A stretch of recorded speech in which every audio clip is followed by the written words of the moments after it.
if you're not totally 100% satisfied with where you're at, find a coach, find somebody that can help you get to that next level. And don't feel bad about getting a coach. It took me so long to be able to do it. I just wish I would have done it a long time ago, because it is okay not to know everything. And it is okay not to be perfect, man, and just get better every day, 1% better. If you have a goal of that, in a year or two, you're going to be a badass, man. And no matter what the goal is, just get 1% better at whatever you're trying to do.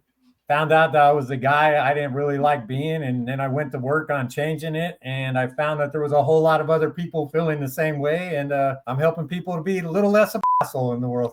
Welcome into another episode of Reinventing Life After 50. I'm your host, Scott. And today, I'm very happy to have my friend, Ernie Wood. Ernie, tell everybody who you are, where you're calling in from, and what you're going to be talking about today. Yeah, my name's Ernie. I'm calling in from the San Diego area up in Vista, Carlsbad. I work with high achieving individuals to help them put their life in balance. I recently wrote a book. It's called Asshole to Awesome, which I freaking love. Self-transformation book. Found out that I was the guy I didn't really like being, and then I went to work on changing it, and I found that there was a whole lot of other people feeling the same way, and I'm helping people to be a little less of an asshole in the world. I love it. What a great title, man. What a great title. If I can't remember, does the cover have the words cut out, like bleeped on it? No, it's just what it is. That's how I expect. I wouldn't expect anything less from you. Just let it be raw. Let it be my brother. So, all right. So, my first kind of question that I thought of when I was prepping and looking at your bio and based on our discovery call that we had and all that good stuff, you mentioned that, and you just kind of mentioned it here too. You mentioned reaching a turning point in your life around 40ish, that you didn't really like the man that you saw in the mirror, right? Can you elaborate on what prompted this transformation and what steps you took to initiate the changes? So, yeah, around 40, I looked in the mirror and I was like, man, I just didn't like that guy. But my whole life, when I start looking back at it, I did a lot of stupid crap just because I don't think I really liked myself. I was always trying to find attention by doing stupid things and looking for the wrong attention, right? And my sons are grown up now, and I had a little tough spot with them because I found that they held some resentment towards me, and I was like, man, I tried my damnedest to be a good dad, but once I started looking at like where I was at just myself, I'm like, man, I see where they're saying I didn't have, for me, like I had no forgiveness, I had no gratitude. I thought I was owed everything that I could get. Whatever came my way, I was owed it because of the shit that I went through. So I started reading. I read, I don't even know, 500 books, probably 500 some odd self-help books. And I just couldn't figure out how to get past that spot. Like I would feel good about myself for a little bit, like motivated. Ooh, and just like a lot of us do, we go to a seminar, we feel fantastic for a week or two, but then we fall back into the same bullshit, diets, everything. They're all like that. And then I finally figured it out. It was because I didn't even know where I was starting from. I use this analogy. Actually, somebody gave me this analogy. Is you put the GPS on your phone and you put in that final destination, but if the phone didn't know where you were starting from, it wouldn't tell you how to get there. Right. And that was my problem. I had so many little things knotted up inside of me. I didn't know where I was starting from. I knew where I wanted to go, but I had no idea how to get to even the lane, right? The right lane to get there. Mm-hmm. So that's interesting you say that. I think a lot of times people, it's kind of like, it made me think of several things. You're talking about a motivational seminar that you go to, Zig Ziglar said it, right? And he said, he was talking about bathing. He goes, yeah, but you still continually have to go back and have another bath, right? Well, the same kind of thing, I think, with motivational seminars. It's not really getting to the root of it. We have to reprogram the root of it, right? And because you think about what's been going on all those years that you're doing that, you have self hypnotized yourself by the words you say. You validate it by the actions that you perform, and so it just becomes what you are because you have programmed yourself to walk, talk, and breathe and be just that thing that you have done. So sometimes it takes a kick in the ass kind of thing, like you're talking about, to to do that. And I think it is interesting. And what I heard, and correct me if I'm wrong, is really your sons having the resentment that was like kind of the final straw, I guess, is what I gather. What? It was a combination of that, and then I had horrible road rage. I would be the most like I never cut anybody off, but like if you cut me off, we were definitely going. I was definitely going to let you know that you cut me off. Yeah. And so I always tell these two incidents. It's actually in the book, and I really so I had the road rage thing, and I went crazy. Me and this dude were absolutely going nuts on the freeway. We would cut off so many people. I'm cutting off other people to prove you don't cut me off, right? Right. Yeah. And I had absolutely no control of myself. And it was the same time I was listening to Brian Tracy say, "Don't give our emotions away to somebody else." So I'm like that. You go. I'm that like so. When it happened, I finally get next to this dude, and I'm going to run him to the side of the road, and we're going to probably fight because Throw I hands. You was about that to throw mad. hands. Ernie's Yeah. throwing hands. I'm getting like, yeah, we're ready to do it. And I look back, and his kid is in the car, or Oh, a kid, damn. and I'm like, what the man? And I thought about like there was times that I did almost that same stupid shit with my kids in Yeah. the car. But I think it was at the right point in my life where it was like, dude, you got to control this, man. And like all I had to do was slow down for a half a second, let them in front of me, and then nothing would have ever happened. So like once I started learning, I like learned how to respond instead of react.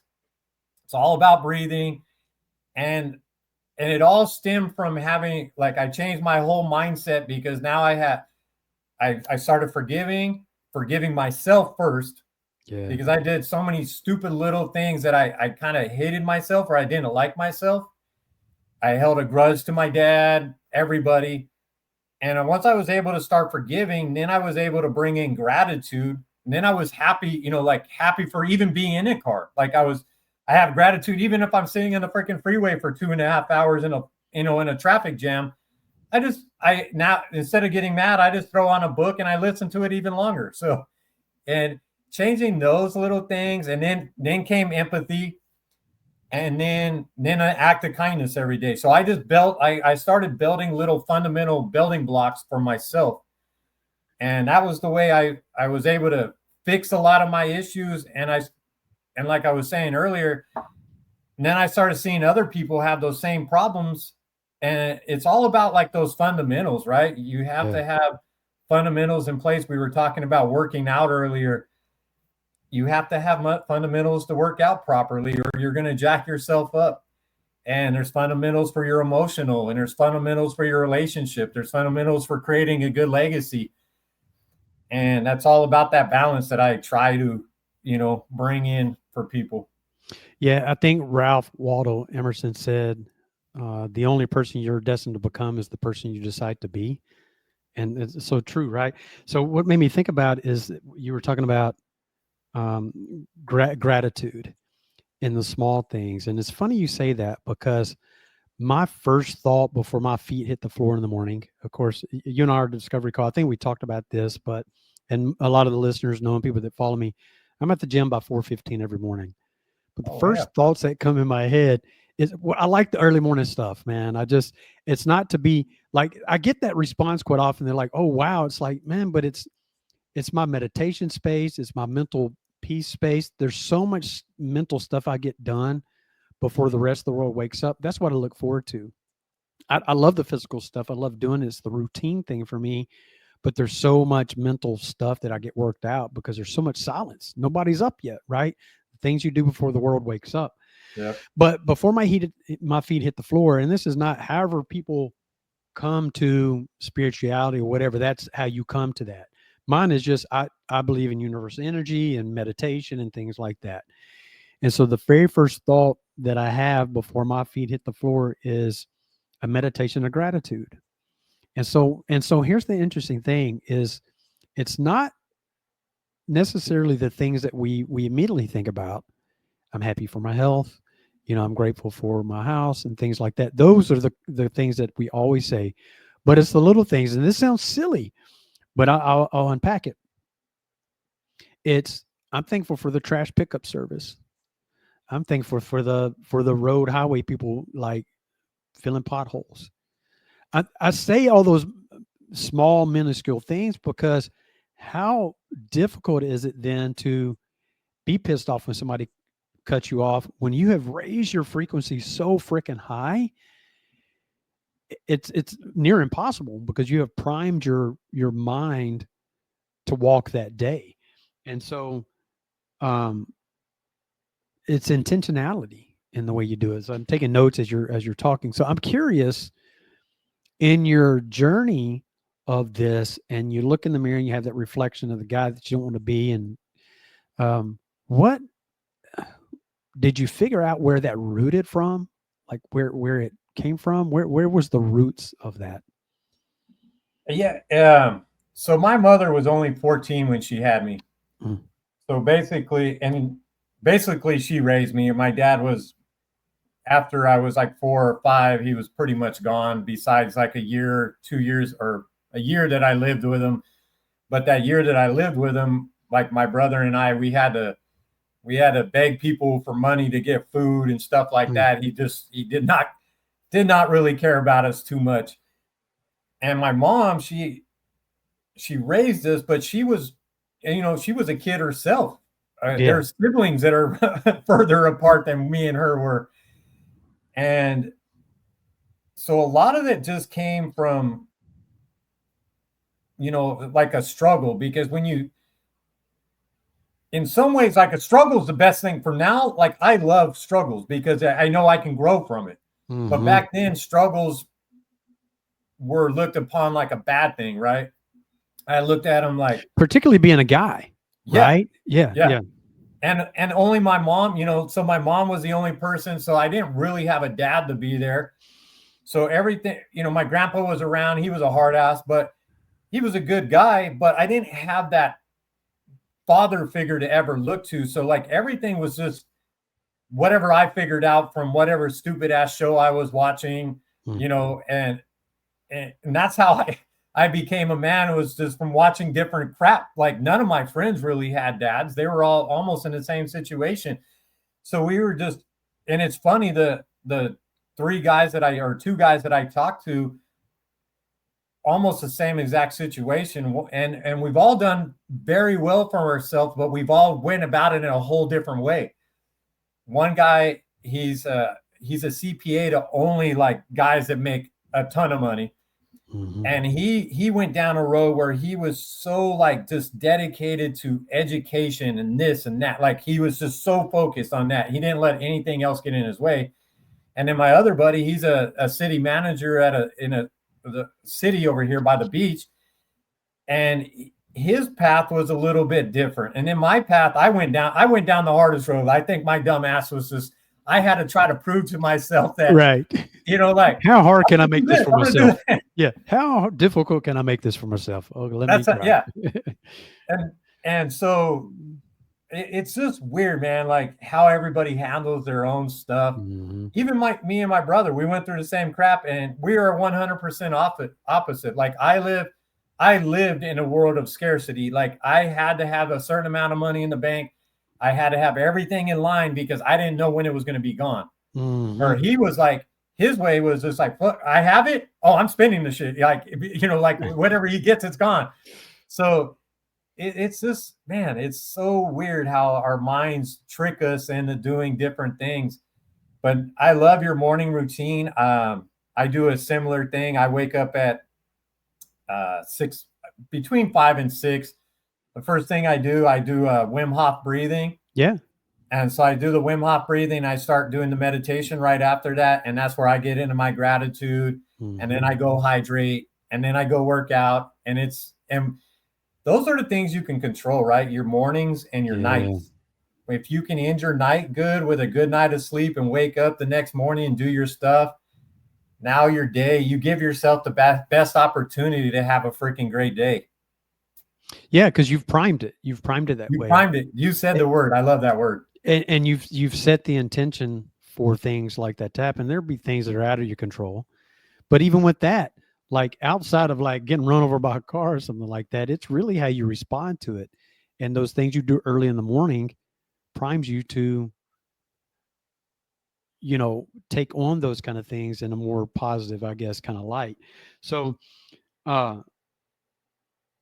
I don't know if I yeah, answered your question, man. you I did. apologize. No, you did. I mean, you really did. I mean, I think it roots. Yeah, no, you absolutely did.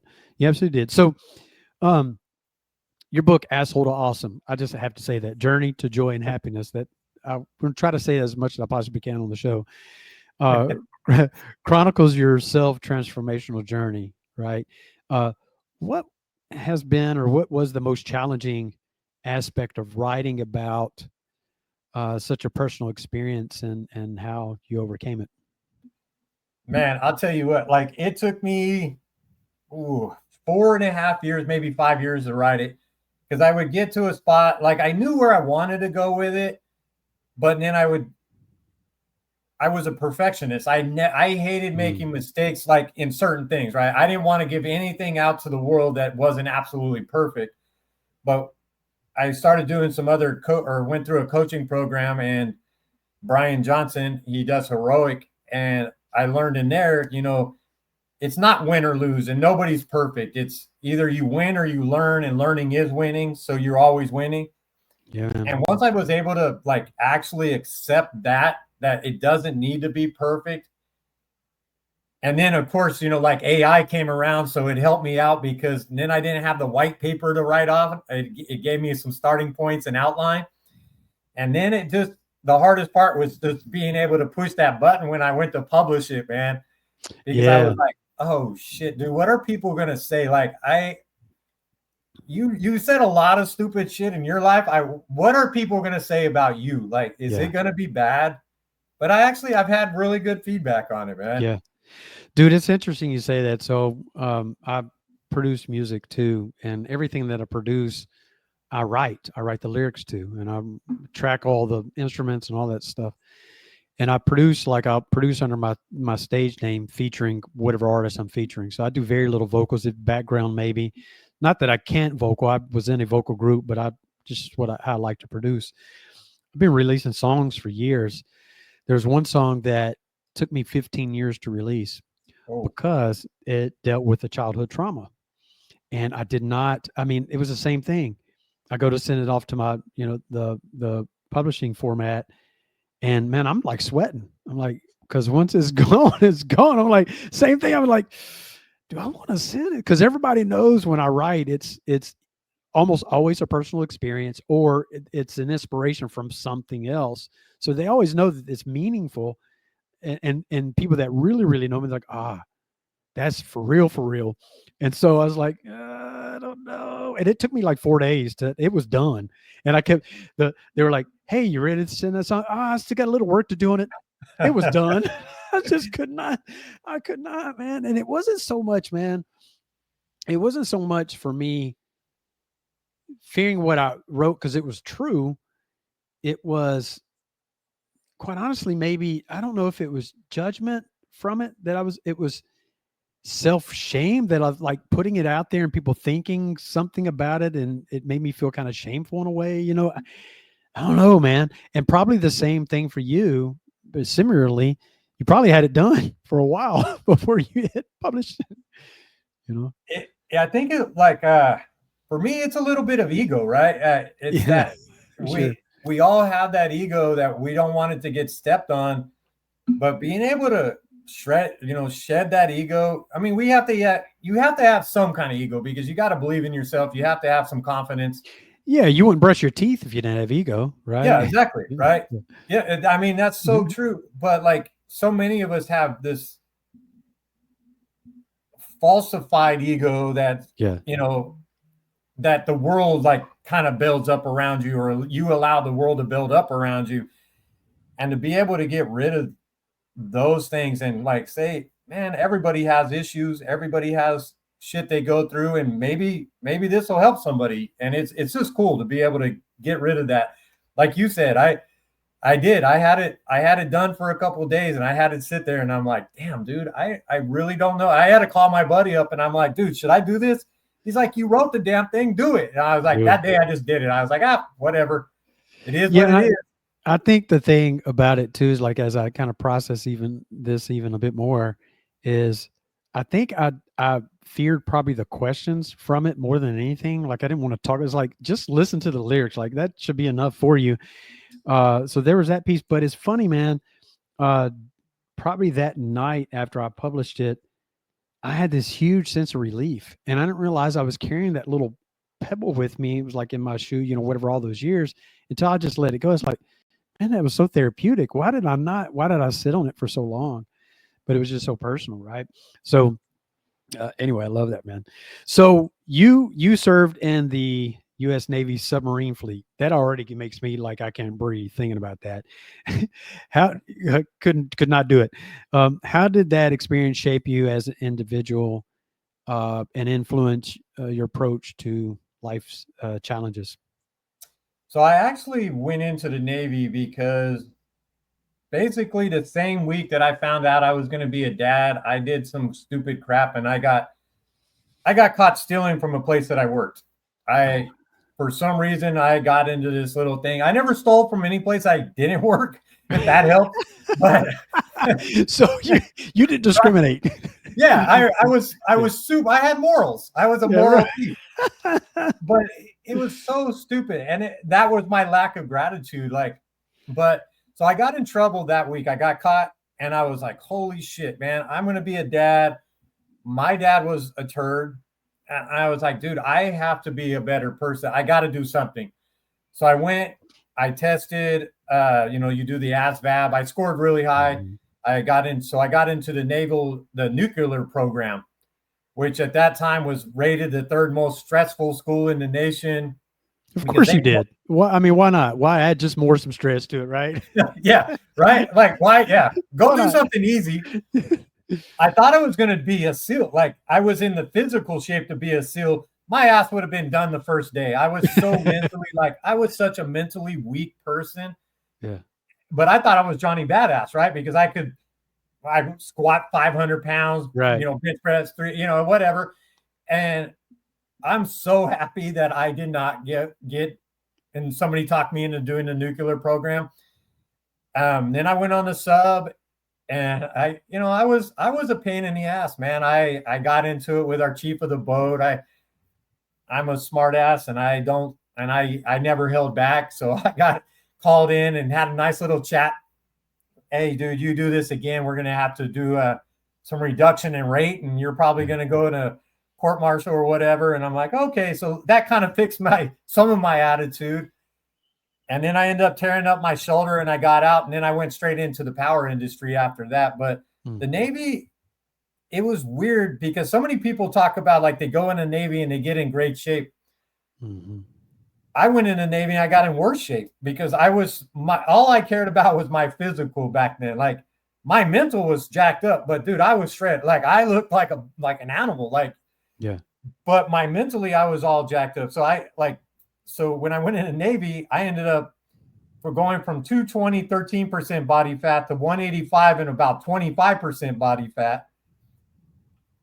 But mentally, that's where I started learning some discipline. Like I was able to stop quitting, I guess you might say, because I used to, every time anything got hard, I would quit. Like I would get to a certain spot and then I would quit.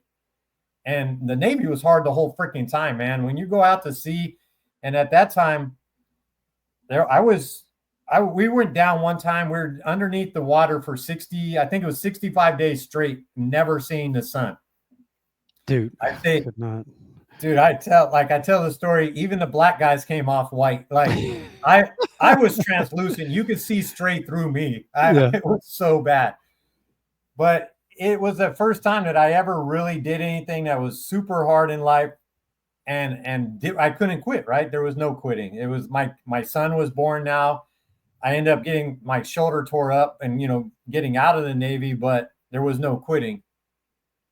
It's not like the sub's gonna come to the top and let you off. Hey, let me, just Not too, you yeah, stop. not too often.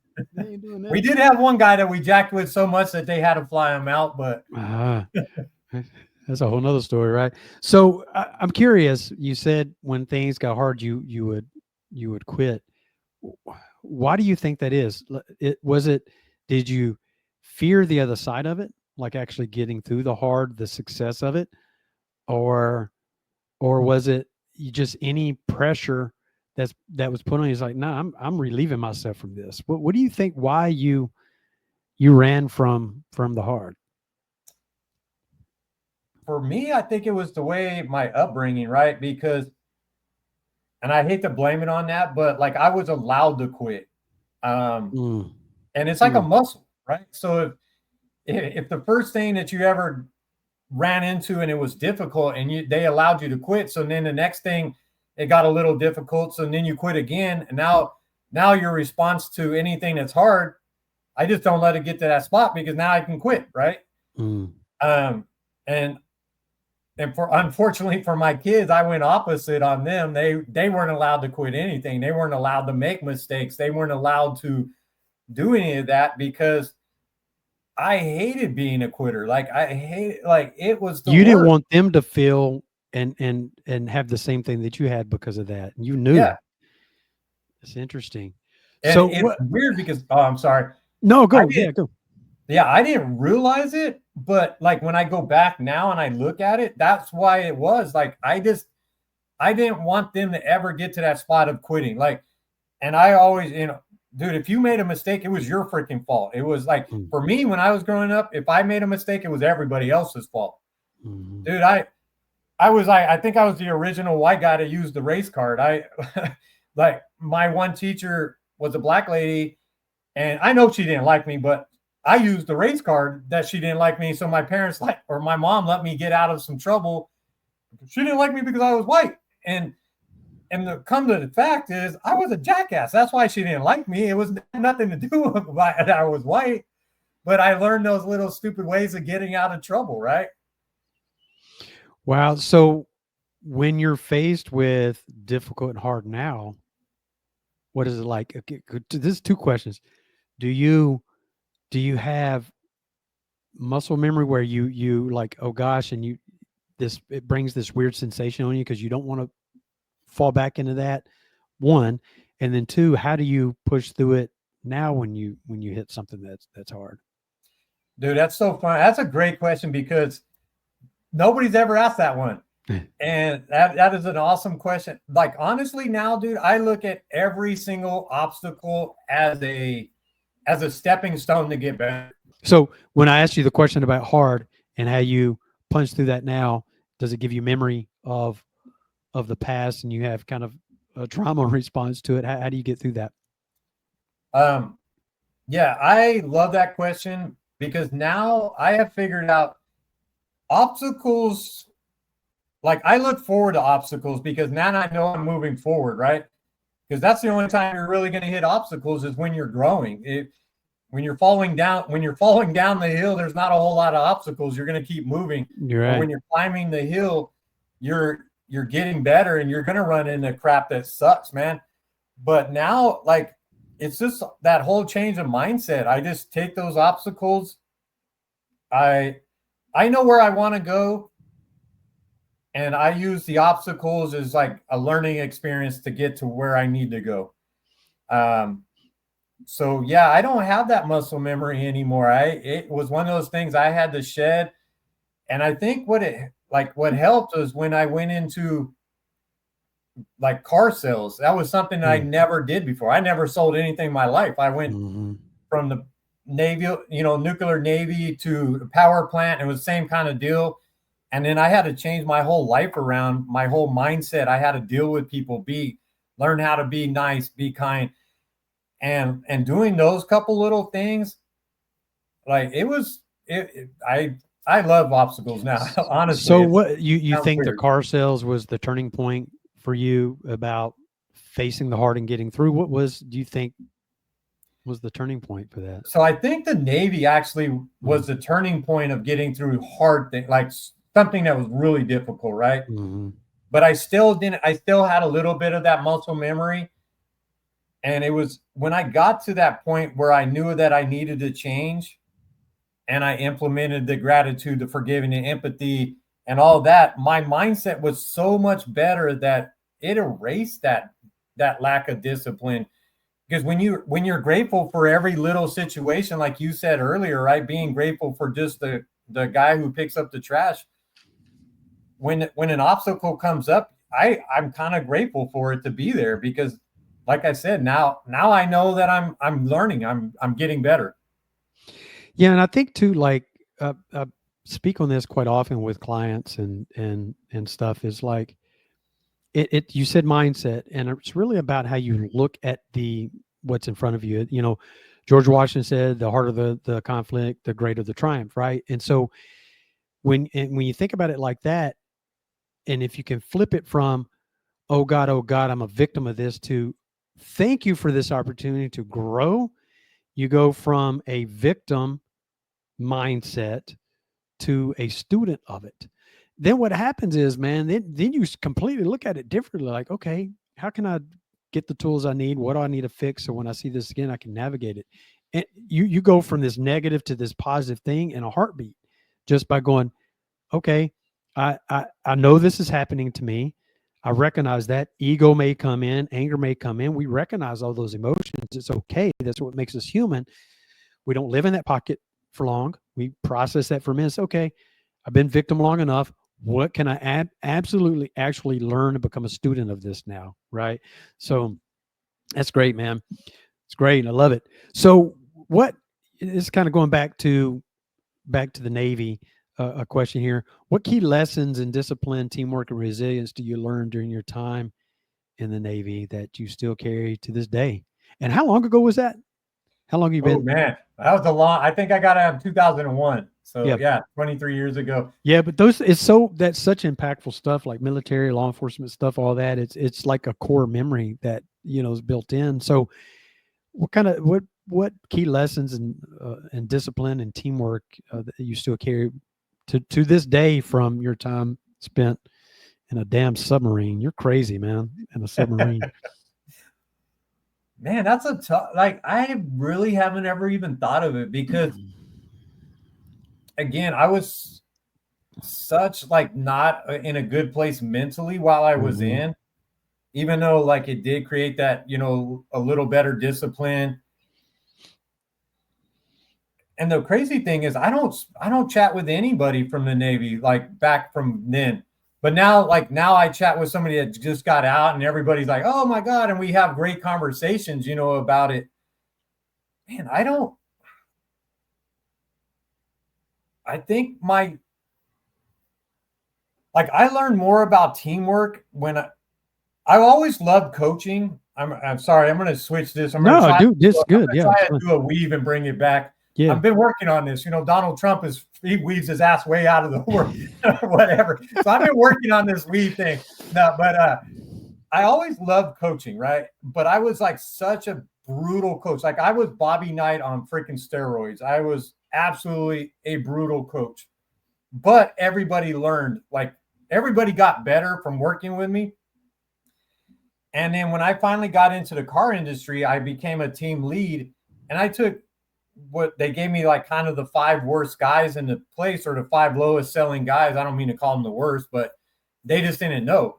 And then through like being a leader and creating a good team, all 5 of those guys ended up in the top 7 in our sales for like 4 of the 6 months that I was there, working with them. And so that was like the real part where I started getting the team, like an understanding, being a leader and a teammate. Mhm. From the Navy, it was like I got the discipline from the Navy, the team thing because like I guess in a way because the nukes were so different than everybody else. Nobody liked us. We were the smart asses of the group. We usually scored the highest on the ASVAB, and we let and we got the Of most course. pay, and so we were a bunch of ego like jackasses. we were just that group on the boat. If we could mess with somebody, we were going to mess with somebody. So it's just funny, man. The discipline is what I got from the Navy. Teamwork came down the road. Coaching and leadership came down the road. And it was just like where I finally got tired of my own shit. That's where when I finally became a decent leader and learned how to have teamwork.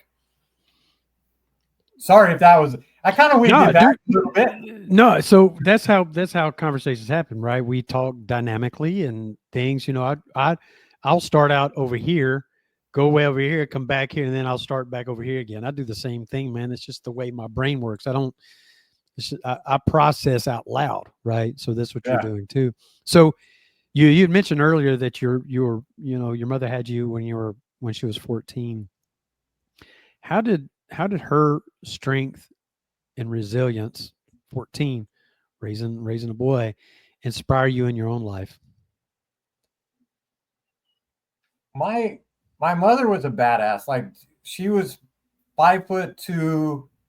She ended up getting a master's degree down the road. She was a sheriff at one point. She did PI work. She was a teacher. She did all kinds of stuff.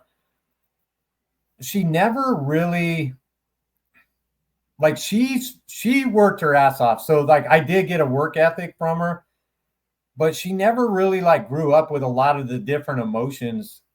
I don't know if I told you this, but she recently passed from cancer, and it like pretty much ravaged her entire body. And we got in a fight about 3 or 4 years ago, and she didn't talk to me for about 2.5 years. But I was always like the golden son. I was always the good kid. My brothers got in all kinds of freaking trouble. I got in trouble. I just never got caught. Like I was a sneaky bastard. Like, and then I could blame it on somebody else. So, and then my brothers, they just always got caught, and they did a lot of stupid crap beyond what I did. But I was always the golden kid. And then she found out, like I made a lot of errors in some way. So from when we got in that fight, and then some of the errors that I made prior, she never learned like forgiveness. And so that ate her up. I honestly feel like her lack of being able to grow up and have those emotional things ate her up inside.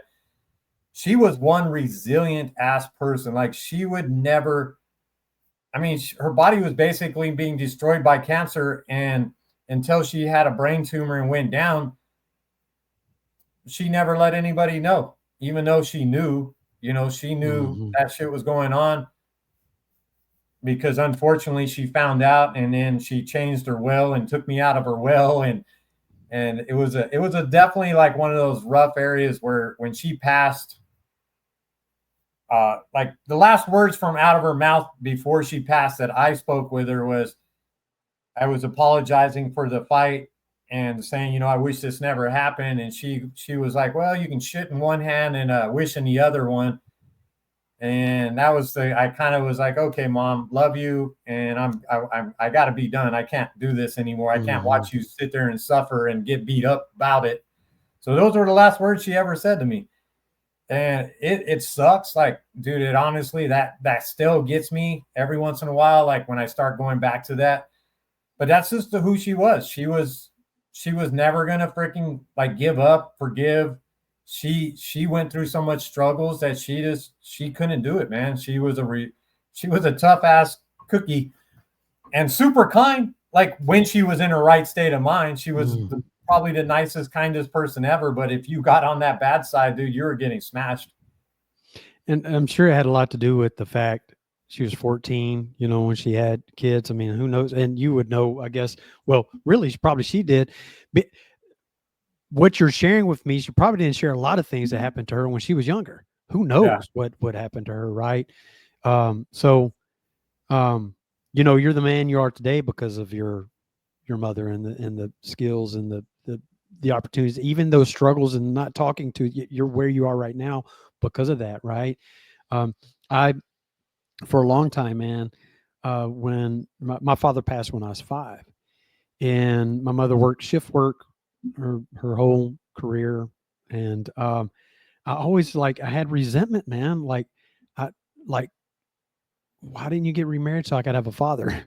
Because I had no male influence really growing up other than some uncles. And I held resentment, man. And so it wasn't until, so I'm 53 now. I was probably about 45, 44. I was driving down the road. I wasn't even thinking about her, probably subconsciously, because I think about my mother all the time. But it just hit me, man. I was like, she was doing the very best she could. Like, bro, like you would not be who you are if she hadn't been who she was. And so I called her and I told her, hey, I held resentment towards you for a long time. And let me tell you why. And I shared it with her. I said, but you know what? I said, you were doing the very best you could at that time. And I wouldn't change a thing about it. I wouldn't change one thing about it because I am exactly who I am because of what you were. You were the mother that I needed at that time. You are now the mother I need at this time. So that's what I think of when you're sharing your story. Is that it reminds me of the story that happened to me. So, any case, let's see. I got another question for you about. I like the Navy stuff, man. You can tell. I'm prior military, prior levels. So, what this is more about transitional kind of things. What inspired you to transition from a career in the Navy to become an accountability and mindset coach? Now, obviously, there was some time in between that, but what was that what inspired you to do that, to make that transition? I think what inspired, because I just thought that so many people struggle with the same thing, man. Our world is, what's the right word? Our world's profoundly sick, dude. Like if you break it down, dude, I mean, we're more people, the 78% obesity, right? 70% of people live in a constant state of dehydration. What is it? 131 million adults in America are on a daily prescription drug. We're just jacked up. Like, and it starts from our school. Like, I don't want to sound all crazy, but our school system, man, they don't teach us any freaking thing that we really need to know. They don't teach us about really health. Yeah, go walk around outside or jerk off with your friends, do whatever, right? But they don't. Everybody kept, and when you look around and you watch people, nobody, like, there's a lot of unhappiness in the world. Until you give yourself and put yourself in the right mindset to get rid of that unhappiness. Like, you can make yourself the most miserable, depressed, horrible person in the world just by watching the freaking news every night. You can absolutely be miserable. But if you start removing some of the bad shit and only look for the good stuff and do that act of kindness every day, now all of a sudden you start noticing that people, hey, look, that dude did open the door for that lady, or that guy did this, or this lady did that. And like, when you start picking those things up, and like, so I watched people and I was like, dude, I just think if we can start adjusting the mind just a little bit, and it's not hard. It's so easy, man. Getting enough sleep and proper hydration with a little bit of, I always say it, Celtic sea salt, can like cure 70 to 80% of all diseases out there. You don't need the anxiety drugs, the depression drugs. It's those little lack of the fundamentals that we were never taught that causes most of the shit that we're in nowadays. And that's why, like, I learned all this. Like, I went from having depression, like, my family has depression. My uncle killed himself. My mom, she did her shit. My grandma, basically, she let herself rot away with, cigarettes and hating life. And that all ran into my family. My brother had depression. I had, like, bad. Like, there was days that I didn't want to get out of bed. Like, I felt like I was getting smashed by an elephant. Like, and then I learned how to, like, meditate, breathe, and be grateful. And then all of a sudden, I haven't had one day of depression since then. Like, you can't, like, people can't blow smoke up my ass and tell me that, you got to cure everything with a pharmaceutical drug. Man, the root of a lot of okay, so we know inherently that the largest cause of disease, dis-ease in the body, is due to inflammation. So inflammation, the greatest cause of inflammation in the body is the food that we eat, right? Plus some other things. So dairy, meat, and wheat actually products create inflammation. But what causes things to sit in the body and for you to hang on to those things is directly related to, this sounds out there, but it's mindset and thought and how we prime our environment. It made me think about how we prime our environment. We talked about this word a moment ago. Your habits are based on your habitat, right? And the main product of your habitat is the people in your life. So if we remove all those negative people from your life immediately, then you can then see the light and heal, right? So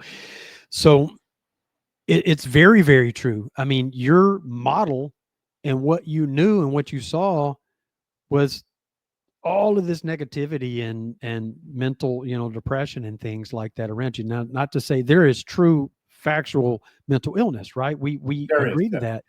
But a lot of that aren't really true diagnosed mental illnesses, our own self-doing by the self-talk, the environment we put ourselves in, and those kind of things.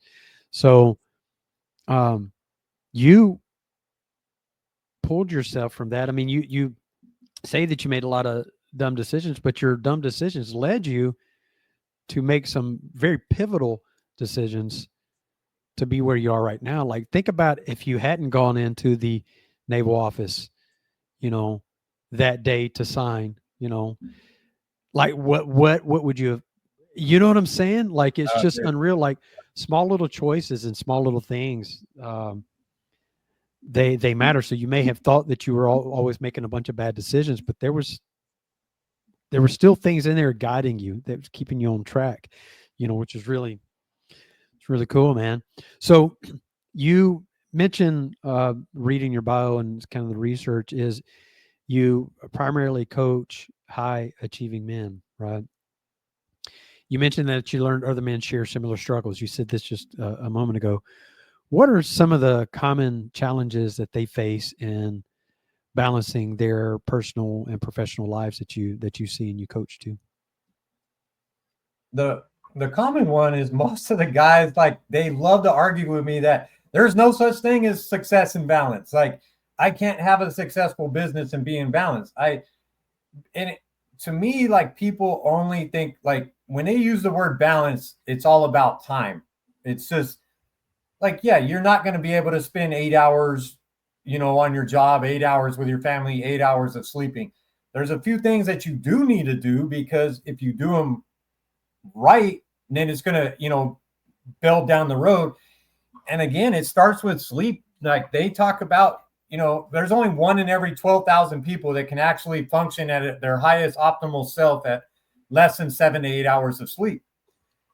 And that's the biggest thing. Like, so many people, like, it was a badge of honor for so long that, oh, I only slept 2 hours. Yeah. I live off of freaking Red Bulls and that bullshit, right? And dude, it's not a badge of honor. All you're doing is killing yourself down the road.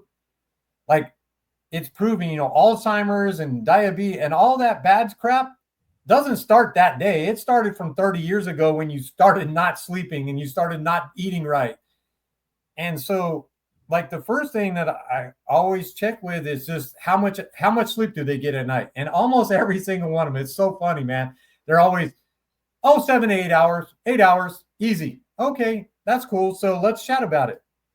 And they're like, yeah, I go to bed at 10 o'clock and I wake up at 6 o'clock. So I'm like, so you're in bed for 10 hours and you sleep. Yeah, you froze. You're back. You said 7 hours. You were there and you froze like this. I was all looking like a dumbass. Yeah. No, you look like you're karate chopping something. Yeah. This was you, like this. It's so weird because it's not bouncing at all over here, but it's obviously it's mine because I did lose 1 bar, I guess there. What do you want to go back? You're talking about sleeping. Yeah, you're talking about sleeping and guys saying they go to bed at 10 and 7, and you're like, you're in bed So pick up there again. I know you lost all your steam, but you're going to have to find it, man. But sleeping, so everybody, they say, oh, I go to bed at 10 o'clock and I'm out of bed at 6 o'clock in the morning. And I'm like, there's no possible way that you get that 7 to 8 hours of sleep. At 19 to 20, 21 years old, we're at our highest sleep efficiency, and it's about 85%. And the older you get, the worse you sleep. The efficiency goes down and down and down. And now with our cell phones and our stupid ass computers and our TV, the efficiency is even lower. So, at a 50-year-old guy, you got to be in bed for 10 hours to get 9 to 10 hours to get that 7 to 8 hours of sleep. And they like to argue, well, I can't afford that. But when you go backwards and you start looking like what it actually does to the body, when you get that 7 to 8 hours of sleep, you optimize what you can do that next day. Mm-hmm. Instead, something that's going to take you 5 hours to do is now taking you 7 and 8 hours to do. That's what you can't have in your life, is the waste of time. And then I've learned, like, to go along with that is like proper hydration, because that allows your mind to be plastic, or however they say it. My vocabulary is sometimes a little small. That's from my back. But so being hydrated, getting to sleep, and then I work, like, for me, I work on a 28-minute system. My days, like when I'm working like on something important, I set up 28-minute timer. I know that's my maximum time that I can give something like that needs 100% dedication, my full attention. So I work at it for 28 minutes. My timer goes off. I get up. I do some push-ups. I do some squats. I walk. And then I can allow my brain to take that little break. And I come back and I hit it again for 28 minutes. So I can get shit done now in 3 to 4 hours that would take me all month to do. I would sit here for 7, 8 hours trying to write the book, because I would just sit here. And then I learned that little thing. And dude, I would get chapters done in like 2 hours. It was crazy how much more productive I was by learning the two little things of getting 7, 8 hours of sleep, having hydration, and then finding out what my max focus point is. And doing that, dude, you can create somebody, like, you can change their entire life. You basically can add 10 hours to their life and have them get healthier. Well, so I would tell clients, I've mentioned this before, is that let's say I've trained 3 clients that day. Hey, Scott, can you squeeze me in? I can, but will I? No, because you're not going to get the best version of me. Like, I need that recovery time so that I show up the very best version of me, because I know my capabilities when I am on that 28 minutes like you're talking about. So, what people like thinking about this sleep and recovery, and you and I both fitness heads, gym rats, the building happens when you recover, not when you're pumping the weight. And so it's like, bro, that's how you recover. And then I would actually submit, and curious on your thoughts on this too, if older adults actually took care of themselves, moved their body, ate right, were intentional with that, hydrated properly, they would actually get the sleep that they got when they were in their 20s and 30s. It definitely helps. Like, there are like little chemical things that happen that you can't get totally to it. But I'll tell you what, like, for the most part now, I'm 50, going to be 51.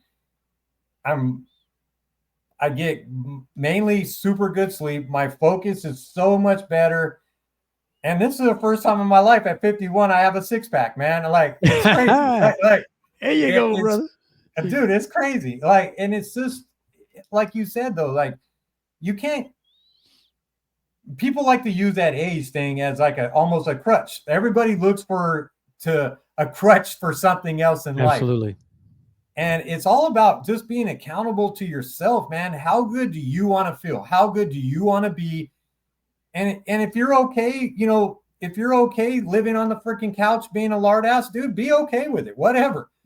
But if you're not okay with it, get a coach, get somebody that's going to hold you accountable, because it's too hard. Like, I'm not going to say it's too hard. It can be done, but it's so much easier when you have somebody there to hold you accountable, because if you were accountable for yourself, you wouldn't have been that freaking way.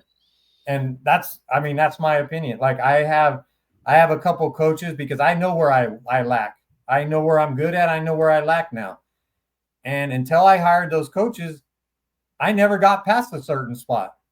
And now I have coaches that help me do certain things that I know I need to do. And it's not a weakness. That's a sign of, to me, that's a sign of strength, man, having a freaking coach. Because when you can admit that, dude, I'm not Superman, but I might be able to get there with the right people teaching me, but whatever, right? Well, I mean, The Rock has a coach.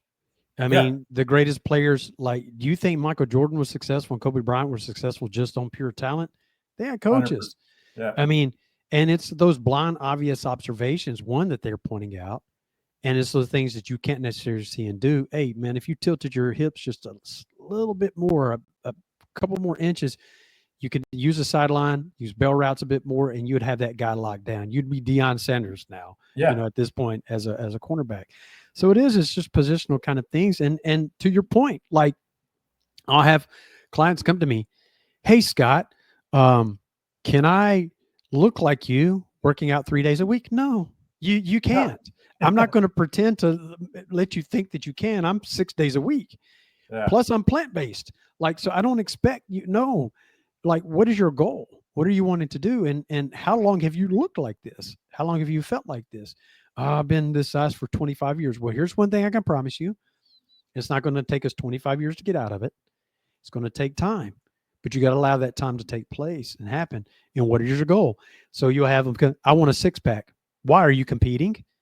Like, you need to focus on how it makes you feel, as opposed to the look. Now you're at a point where it is about, like, look, because you're disciplined. I'm talking about those guys that come to you that are completely obese and overweight. They want a six pack. Well, really, let's talk about that. Because it's like, why do you want that? Dude, so true. I didn't mean to cut you off, but that is the truest statement.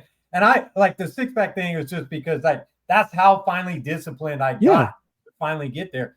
But dude, you're 100% correct. Like, people just don't even know. Like, so many people are so unaware of how hard or how much work it does take. Oh, and you're back. What a pain in the ass, man. Technology, gotta love it, right? Dude, every time it's happened, you've been on a roll. It's like right when it gets heated up. Yeah, dude, every time, like, I get this little, ooh, and I'm not feeling it, man. It's like, damn.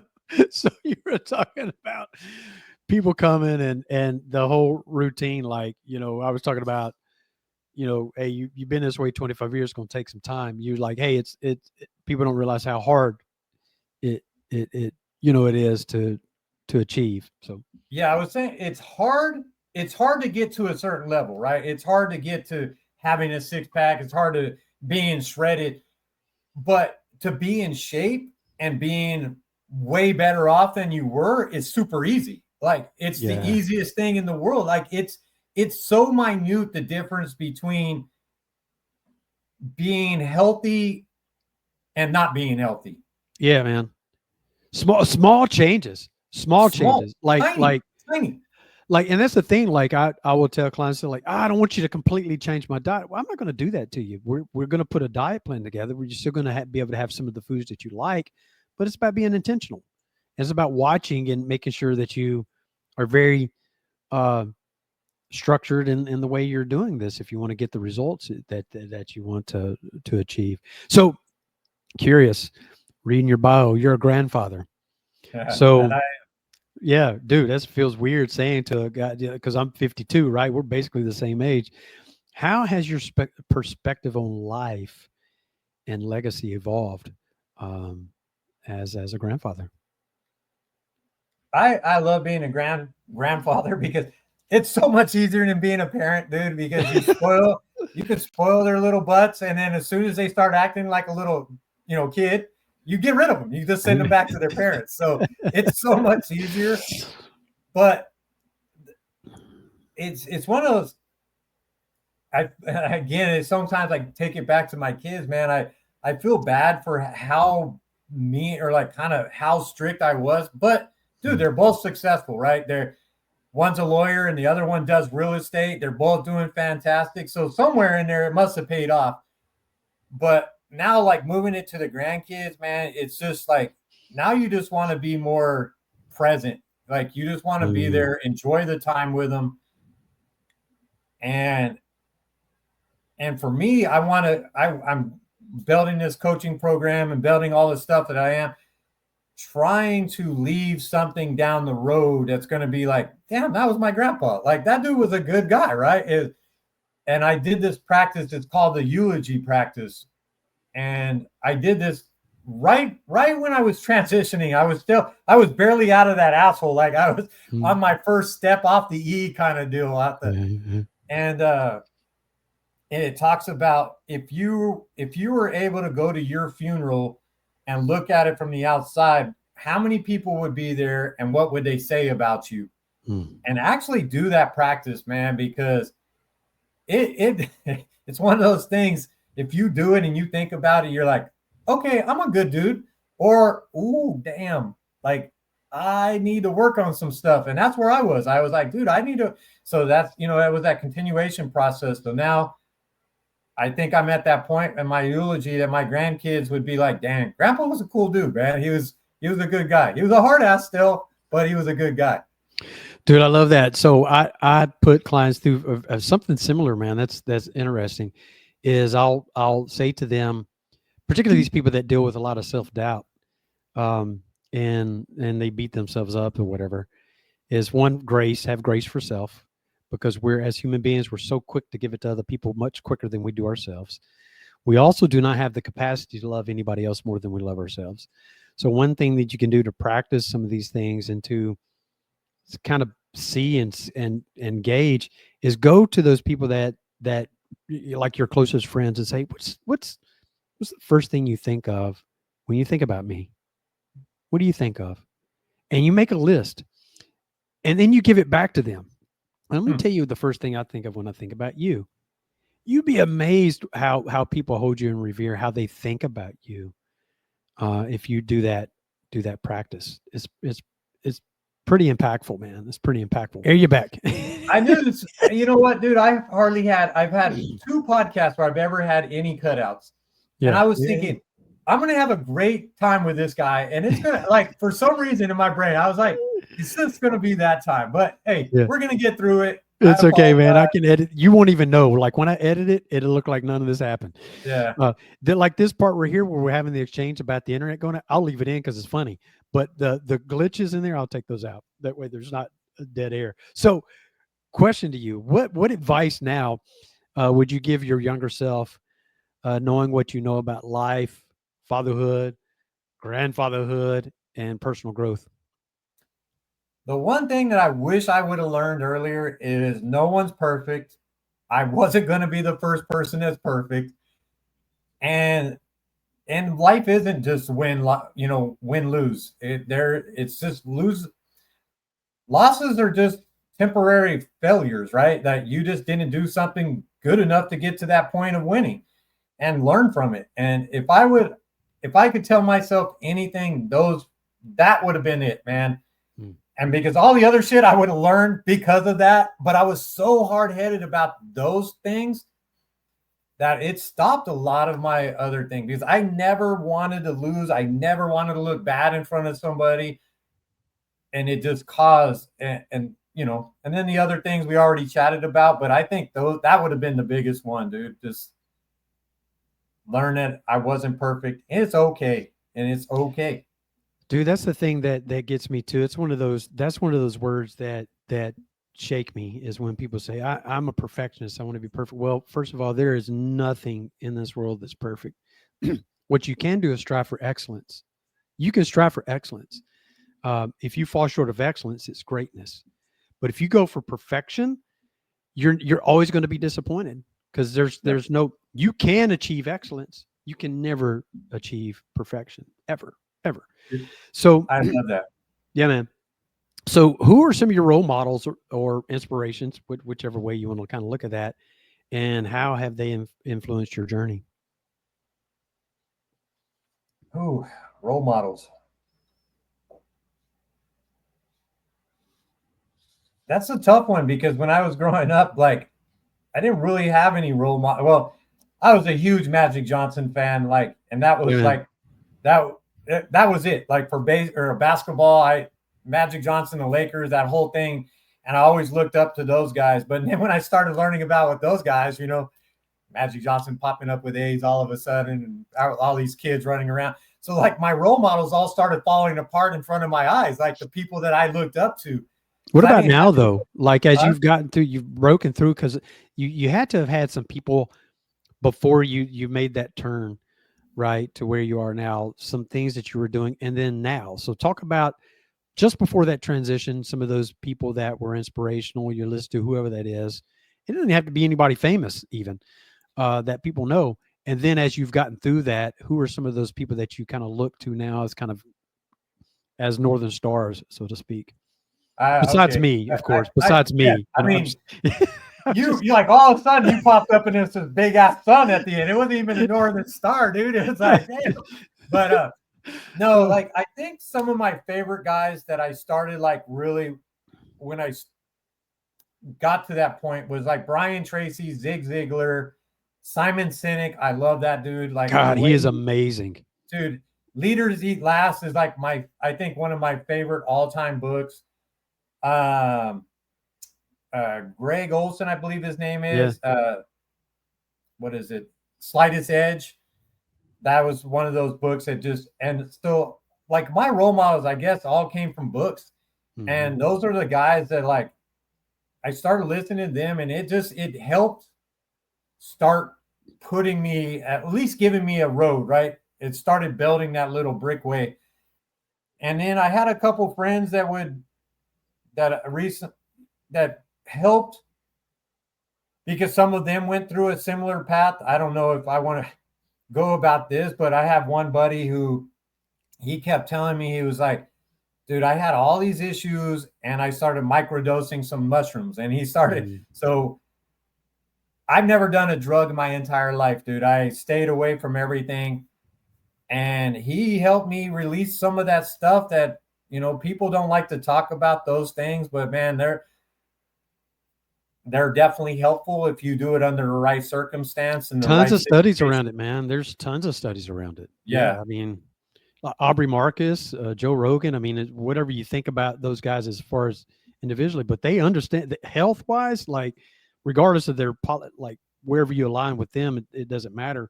But Yeah. they understand, the health stuff very, very well. They research all that kind of stuff. So And that's what I did. So I started researching the crap out of it, man. And I finally started microdosing, but I got to a spot with my microdosing. It was almost like limitless, man. And that's one of the spots that so I had when I was closing deals at the car dealership, I knew like what dose I needed to take to work during the day.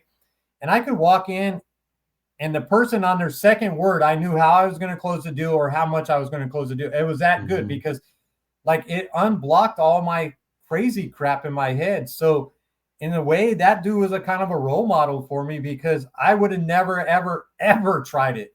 But I Mhm. looked up to him. He did a lot of stuff in his life, and by him like telling me, "Hey, dude, this isn't. It's do your own research, but these things aren't bad." And that was the first time I was actually able to unknot those nasty things in the brain. Man, so like the drugs that the pharmaceutical companies push out are way more harmful to you than natural things from the earth. Come on, you know what You I'm know what's saying? so Like, crazy? Like I use this analogy, and it's like helps my brain so much. So like mushrooms and even like marijuana, right? There's like 116 terpenes in marijuana, and 113 of them match up directly with what's in the body.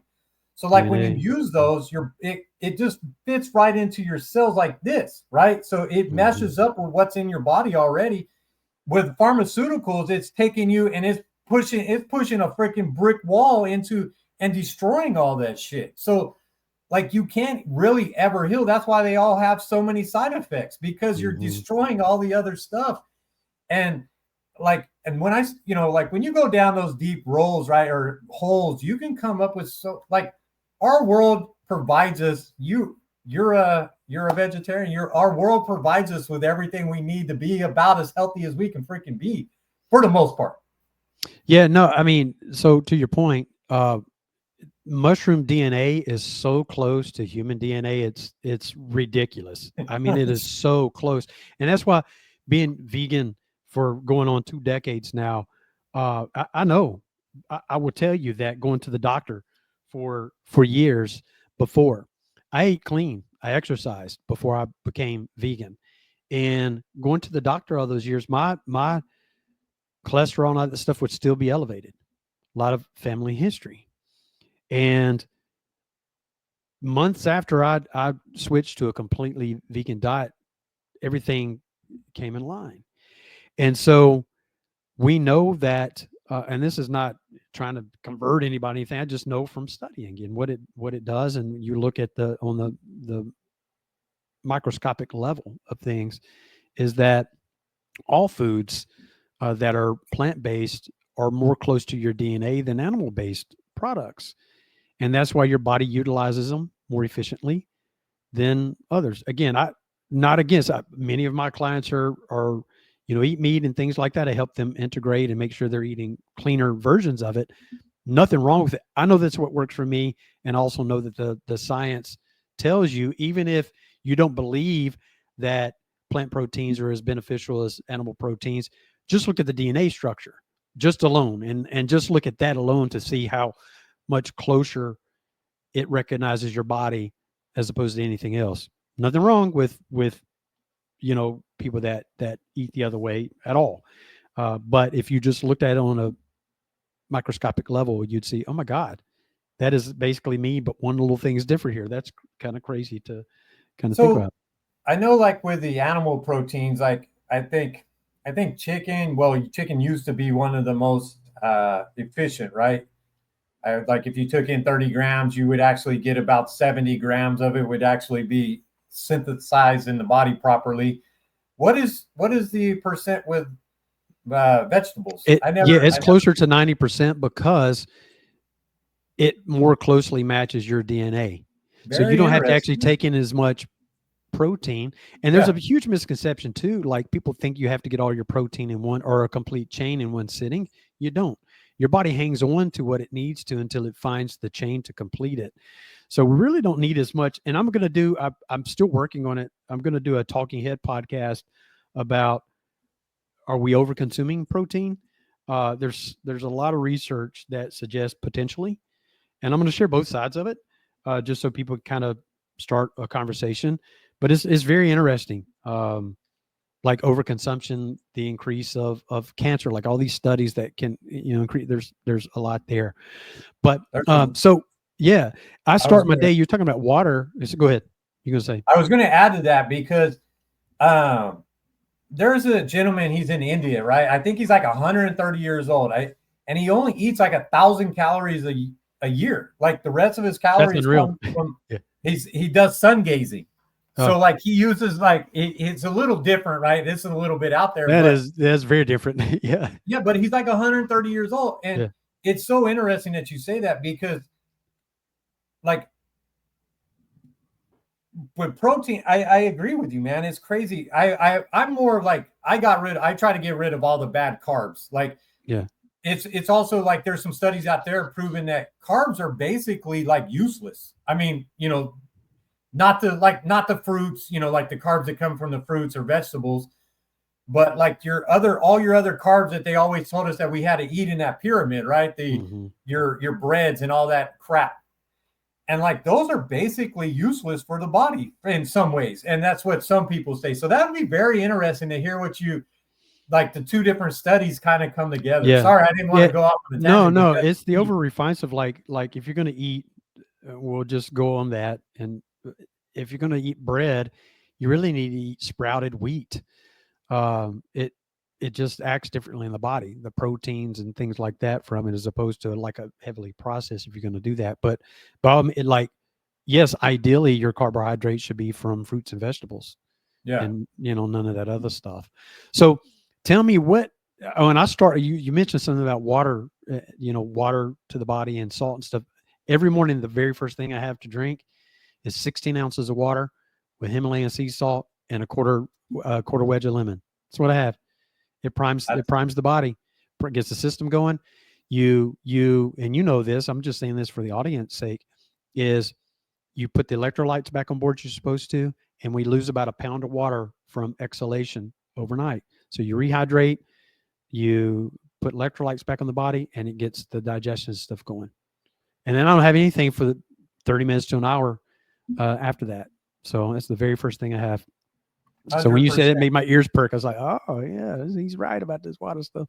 Because a lot of people don't realize, like, dehydration is one of the biggest causes of all kinds of stuff, right? Because then the cells can't communicate correctly. They can't operate correctly. They can't, cross the mitochondria, do all the things it needs to do if they're not properly hydrated. And then a lot of people don't understand, whenever they get thirsty, they're already dehydrated. The cells have like dried up, like, oh my God, Scott, you're killing me, So yeah, they're already dying. They're already dying, bro. So you got to stay hydrated. Yeah. And then adding that salt, man, and that's what like was one of the biggest changes for me, like health wise, is adding that salt, because it actually draws the water into the cells, because without it, it just flushes through our system. Because people, they've been told drink the 64 ounces of water, blah, blah, blah.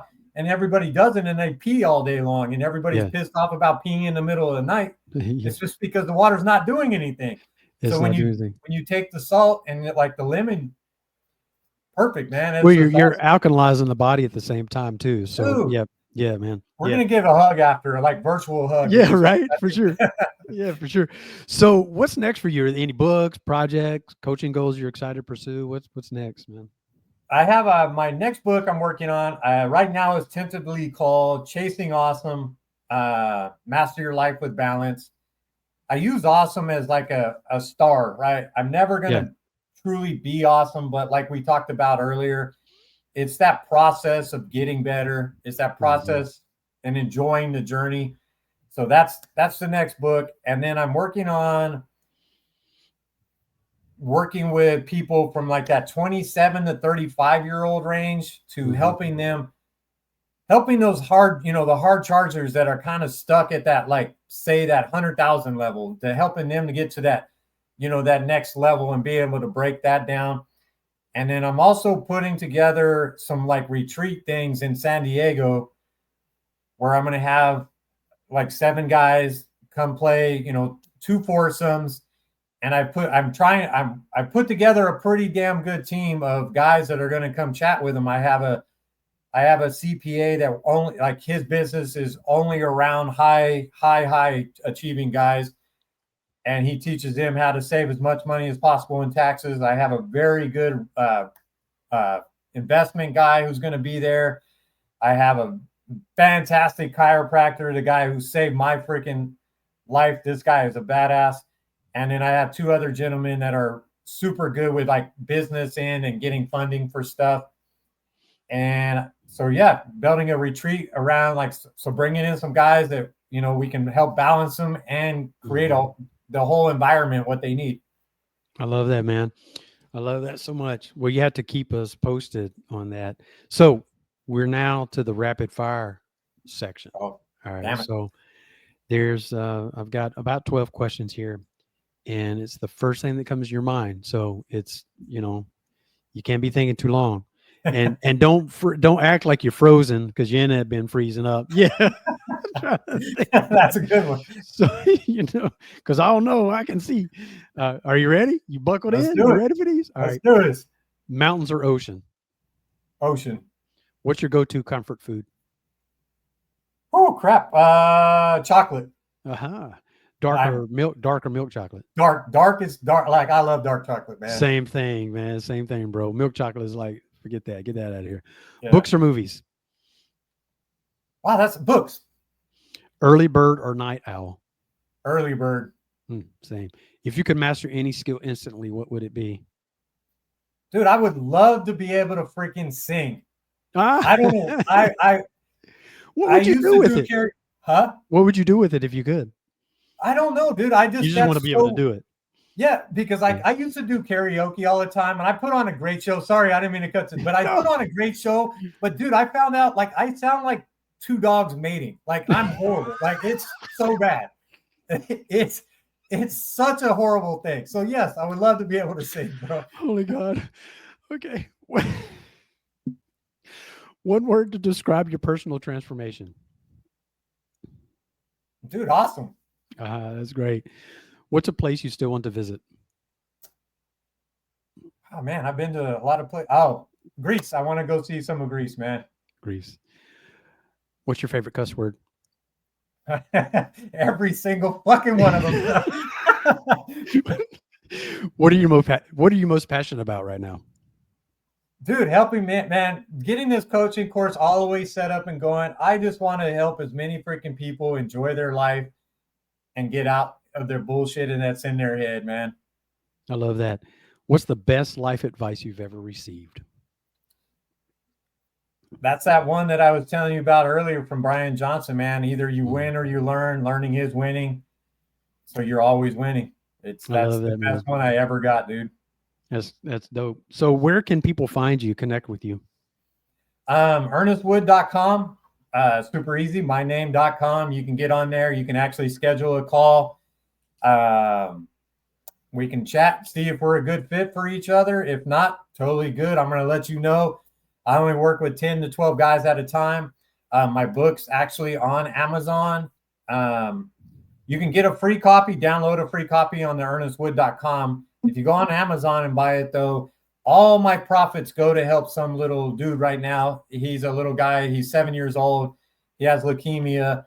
So I use all profits of my book to go help somebody else. That's amazing, man.